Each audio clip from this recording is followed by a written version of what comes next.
The shooting of Charlie Kirk was a national tragedy. It should have been a line in the sand, an opportunity for President Trump to bring this country together, to do whatever is necessary to stamp out political violence that's targeted both Republicans and Democrats, political violence that emanates from both right-wing and left-wing radicalization. But Trump and his lieutenants are choosing a different path. They are choosing to exploit this tragedy, to weaponize the federal government, to destroy Donald Trump's political opposition.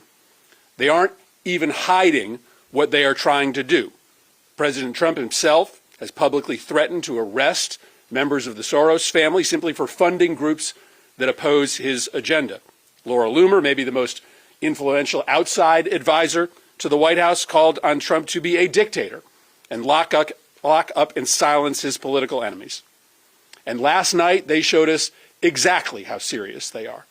Trump's FCC forced a major network to pull a loud Trump critic, Jimmy Kimmel, off the air, essentially saying that any media actor that doesn't say what Trump wants them to say about Charlie Kirk or Trump's policies is going to be silenced.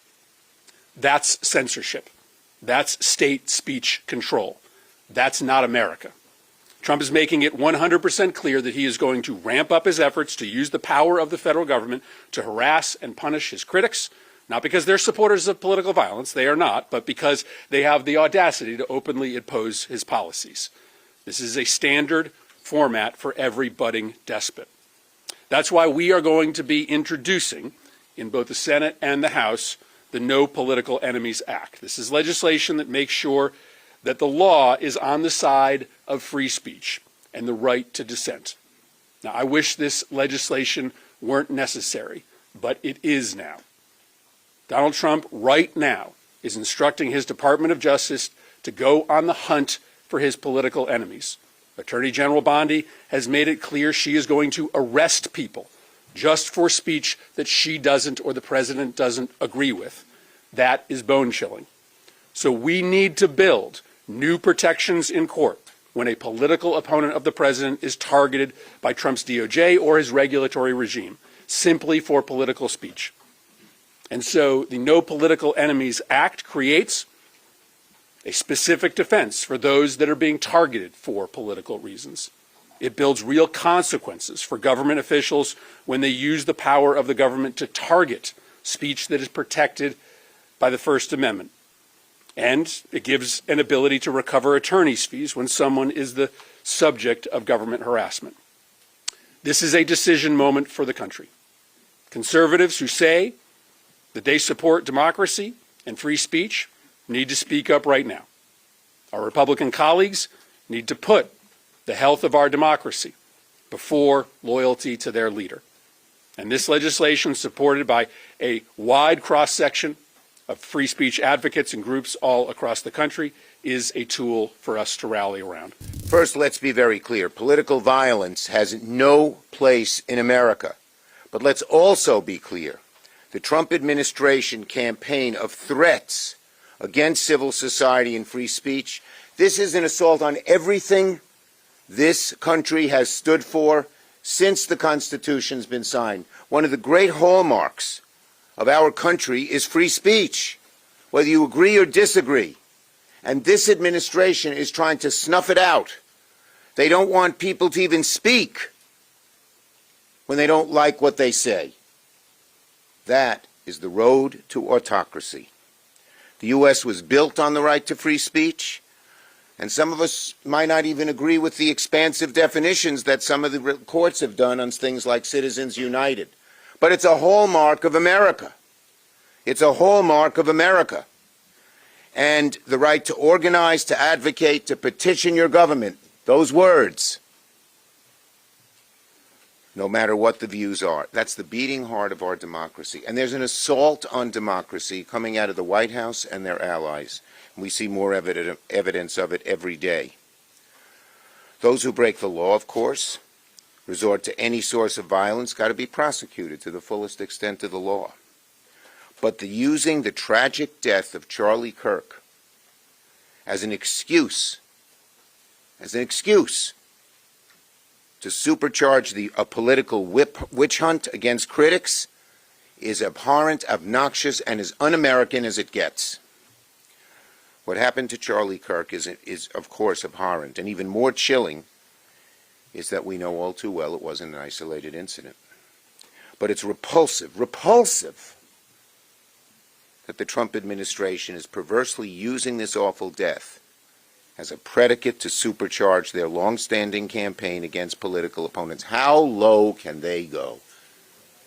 Every day you wonder, and they go even lower, and this is unfortunately a very, very glaring example of just that. It's not a new campaign.